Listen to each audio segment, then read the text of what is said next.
We experience typography and fonts in everyday life. We react to them. Why is that font shouting at me? Why does that font feel so formal? I hear music when I see certain fonts. They all mean something, which means that the choice of fonts and type and the creation of a new one is intentional. Just like great writing is really a manifestation of great thinking, great design is a manifestation of great thinking as well, and intention. When I came to IBM, it was a big discussion. Why does IBM not have a bespoke typeface? Why are we still clinging on to Helvetica? The way we speak to people and the conversations we need to have and like to have, is that still the right way for us to express ourselves? We should really design a typeface that reflects some of our belief system and make it relevant to people now. Helvetica is a child of a particular set of modernist thinking that's gone today. So what's next, and then how do you go about developing a new typeface that's innately IBM? For me, since I'm a graphic designer and do type design, thinking about how the typeface reflects brand ideas and how do you connect it to the enterprise or the company or the business. All the history behind that, the foundation behind that, gets watered down if you're not rooted in it. When it comes to IBM's design history, you can't help but look to the 50s. That's when IBM took a posture that was led by design. There were a group of designers with Elliot Noyes, a curator at MoMA, product designer himself.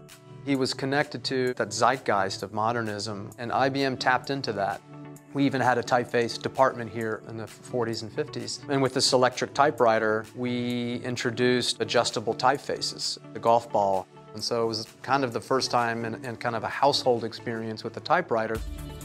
We knew right away that we wanted to make sure that the story that we would get to would become the foundation for how we would design and make decisions regarding the typeface. In doing that, we quickly came to a very common theme that's been with IBM since the 20s.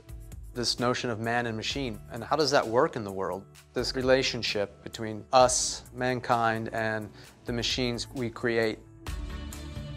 We tried to really balance very natural, very man-made typographical choices with things that felt machined or engineered and rational. And so how does the balance come together to create something unique? And then, of course, there's our logotype, 3 of the most recognizable letters in the world. And they themselves kind of capture a little bit of that idea of man and machine. They've been very engineered.